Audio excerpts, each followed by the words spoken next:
Now at 7 o'clock, more cuts. This time it's local veterans saying their country's leaving them behind.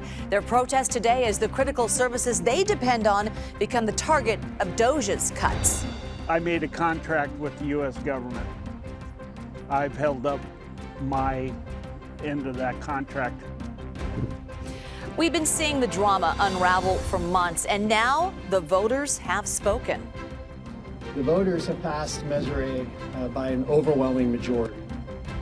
How San Mateo County's defiant sheriff is reacting to the results that could cost her job.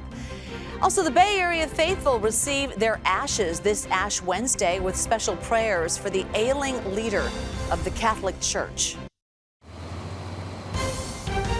This is CBS News Bay Area with Juliette Goodrich. They fought for our country, but now they feel they're being betrayed. Veterans held protests in Oakland and Santa Rosa today to show their anger about the federal government's plan to cut more than 80,000 jobs from the Department of Veterans Affairs. This could mean the loss of some critical services. Our John Remus introduces us to some vets who just didn't see this coming from the Trump administration. The shock and awe of the Trump administration continues. This time the fight isn't with a bunch of wild-eyed liberals, but with a group who would traditionally be supportive of a conservative Republican president.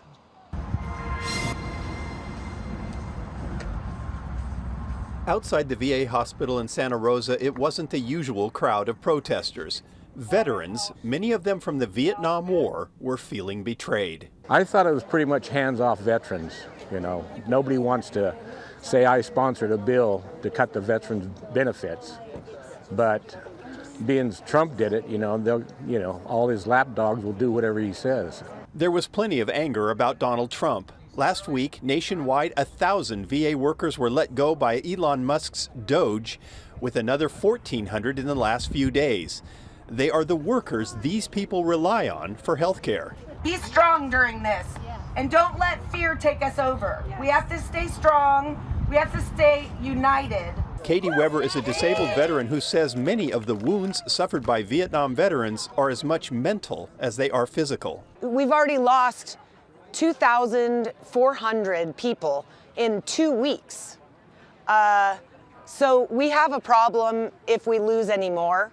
If we lose these folks, we're done. You're going to see suicide like you never saw before. But for former Marine Gunnery Sergeant George Sager, the betrayal feels personal. The Vietnam veteran voted for Donald Trump in 2016 because he thought it would shake things up and force the two parties to work together. What I expected, that he would agitate both sides of the political spectrum, came to fruition. But do you like the result of that? No. He's not the kind of guy you would expect to be at odds with a Republican president, but like most veterans, he considers his VA benefits to be part of a sacred obligation. I made a contract with the U.S. government.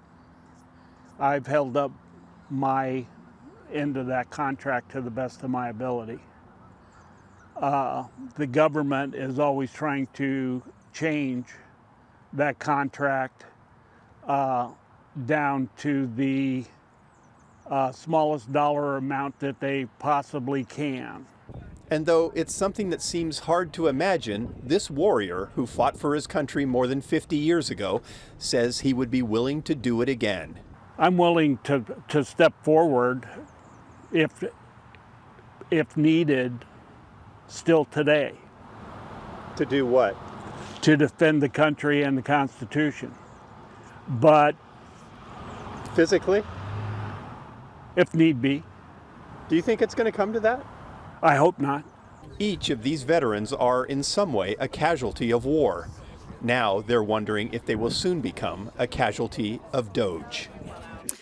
The Trump administration says reorganization of the VA will not begin until August. All right, now to our weather. Scattered showers across the Bay Area today. The rain making for a wet commute for these drivers in San Jose. And there is more to come tomorrow. Paul Hagan is here with a quick check on the weather.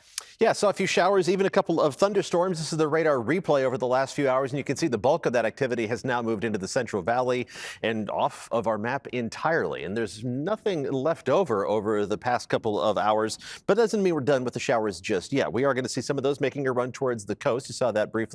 There's going to be intermittent shower activity as we head through the rest of tonight. Not going to be a washout, but still, as we are heading out the door tomorrow, keep the umbrella and the rain jacket handy just in case, because scattered showers are going to be a possibility at any point over the next about 24 hours or so. After sunset tomorrow, that's when things are going to be settling down. And like today, there is still the outside chance of a couple rumbles of thunder. The Storm Prediction Center, it's their responsibility for predicting thunderstorms. They've outlined us in a risk of what they call general thunderstorms, which means non-severe storms. Did have a severe thunderstorm warning for southern Santa Clara County this afternoon. Fortunately, no damage out of that particular storm, but a couple rumbles here and there, certainly within the realm of possibility. And then we dry out as we finish the work week and head into the weekend. I'll have details on that weekend forecast coming up in just a few minutes. Paul, thank you. See you soon. So drivers on Highway 24 got stuck in a major backup after a possible freeway shooting shut down all westbound lanes this morning. This happened just after 11 at the Fish Ranch Road exit in Orinda, east of the Caldecott Tunnel. Our chopper saw a white SUV pulled over to the shoulder with its back window shattered. The CHP blocked off traffic as they looked for evidence. They say no one was hurt. But this is the result. This is the backup the drivers were stuck in. Our chopper caught cars actually turning around and driving the wrong way to get off the freeway entrance. We also saw a woman with a suitcase walking up the on-ramp. The lanes reopened about an hour later. This is the second freeway shooting in just 2 days in the East Bay. The CHP shut down the southbound lanes of 880 in Oakland yesterday. Officers say they got a call that a person brandished a firearm near the Broadway exit and fired one shot at another car. The person who was shot at was not hurt. Tonight, San Mateo County Sheriff says she won't resign after early results show a vast majority of voters are in favor of giving the Board of Supervisors the power to remove her. So far, more than 85% have voted yes on the measure. That's more than 78,000 of the 92,000 ballots counted so far. This comes after an independent report last year accused Sheriff Christina Corpus of bullying, abuse of power, and racist and homophobic comments.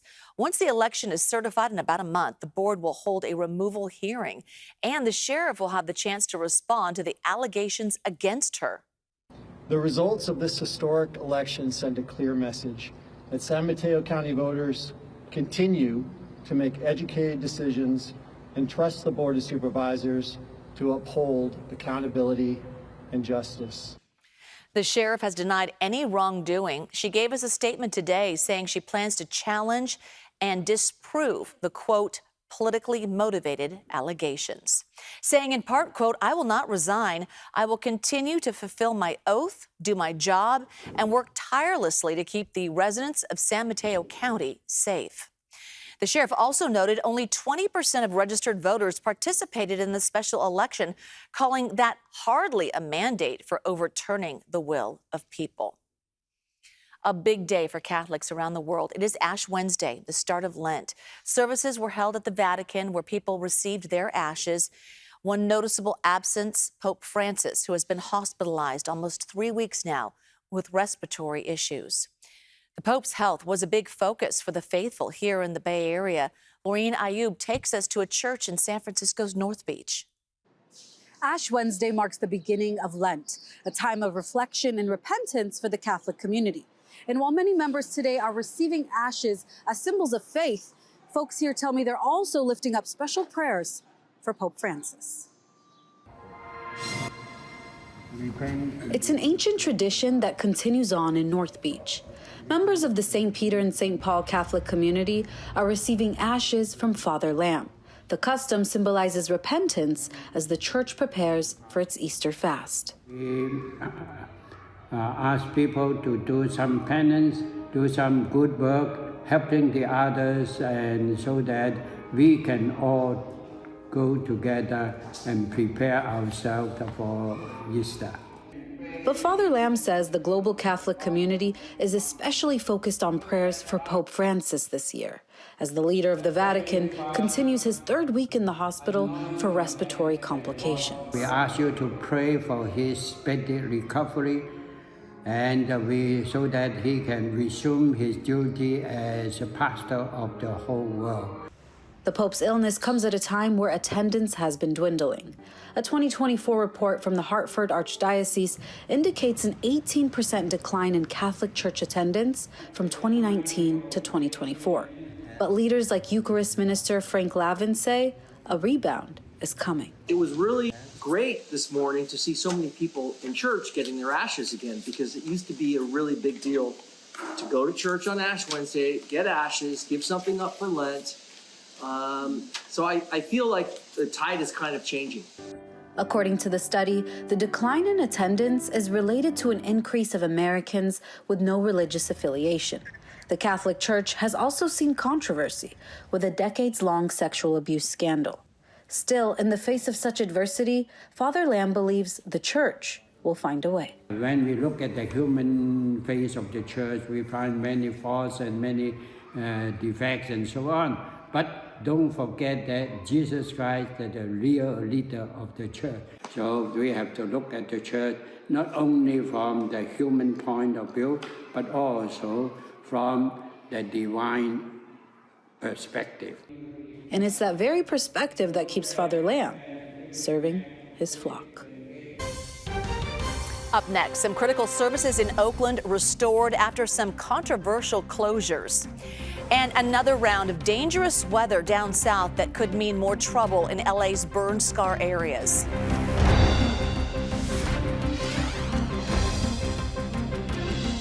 It's official. Several temporarily closed fire stations in Oakland will be back in service. City council members voted last night to reopen 3 stations and stop the closure of 4 more. The $2 million deal will fund the reopening of stations 25 near Joaquin Miller Park and station 28 near Chabot Park. They both closed down in January. The third station, station 10 in the Grand Lake neighborhood, has been closed since 2022 due to renovation. All 3 should be back in operation before June. Fire Chief Damon Covington says he hasn't been this happy in a while.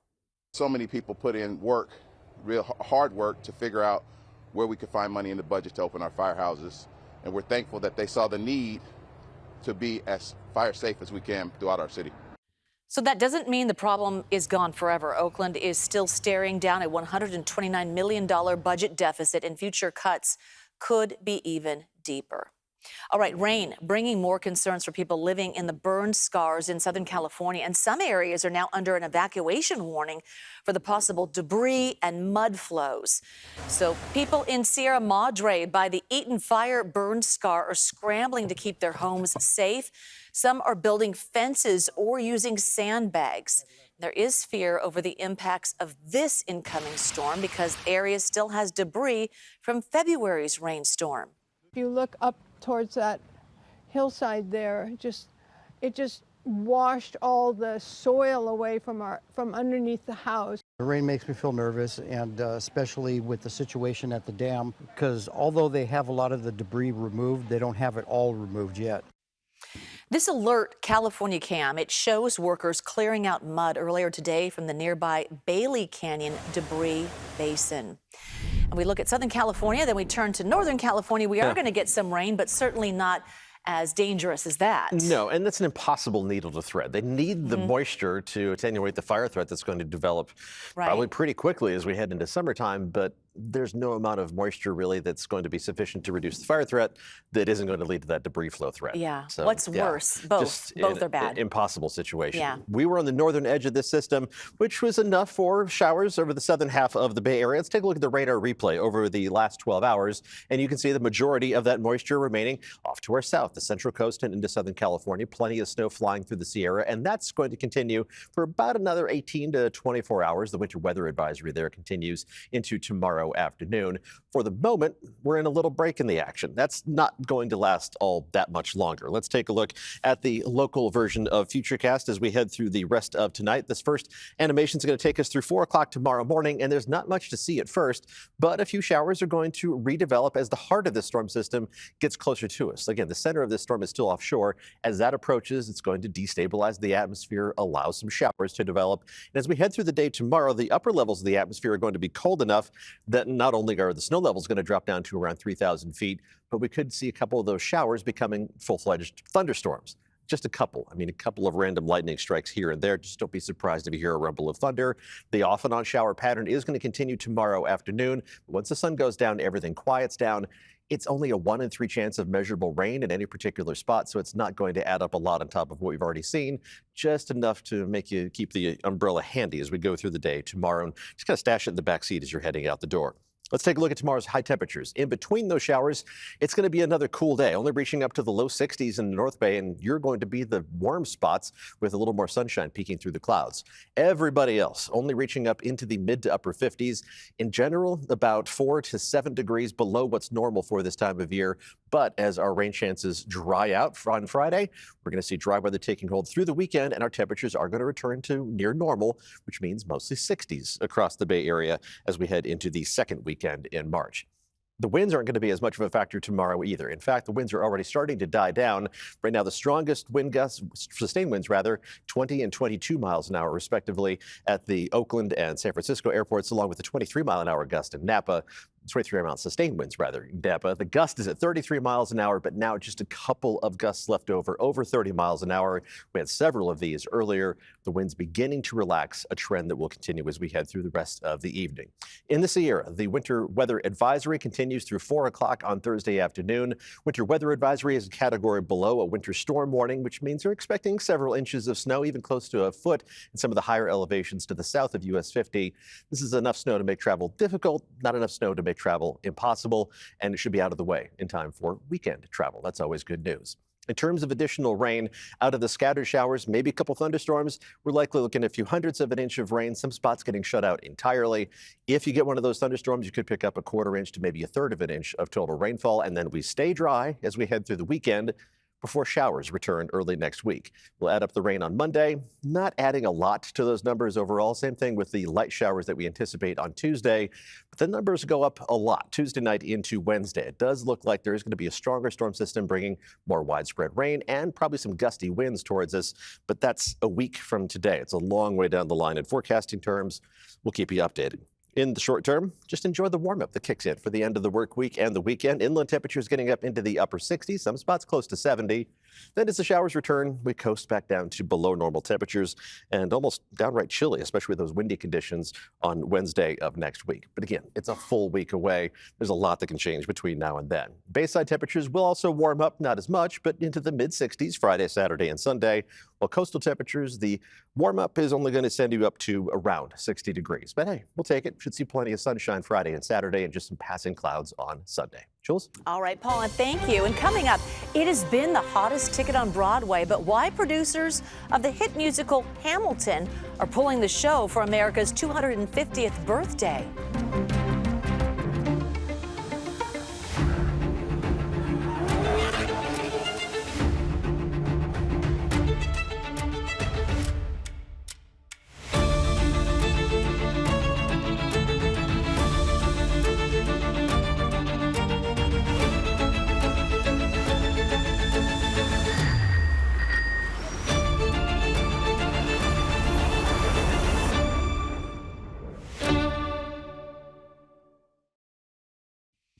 The U.S. Justice Department says they've launched an investigation into allegations of anti-Semitism across the University of California system.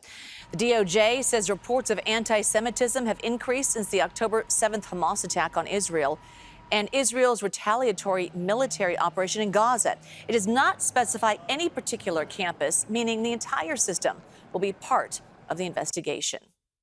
UC released a statement saying it is unwavering in its commitment to fighting anti-Semitism and protecting the rights of everyone on its campuses by fostering an environment free of harassment and discrimination. Tickets for Outside Lands are on sale. The 3-day festival starts August 8th at Golden Gate Park. The early bird 3-day tickets are the lowest prices you can get, with general admission at $485, and they're already sold out. Lovely. This year's festival is packed with exclusive VIP experiences, City Hall wedding ceremonies, celebrity chefs, and much more. But no word yet on who's headlining. Isn't that kind of what we want to know? All right, we'll let you know when we know. Thanks for watching. The news continues at 8 on Pix Plus. We'll see you back here at 11 o'clock. Have a great evening. Stay safe. It's going to rain out there. Thanks so much for watching. To view more content like this, we've selected some videos we think you'll enjoy. So please be sure to hit like and then click the link in the left-hand bottom corner to subscribe.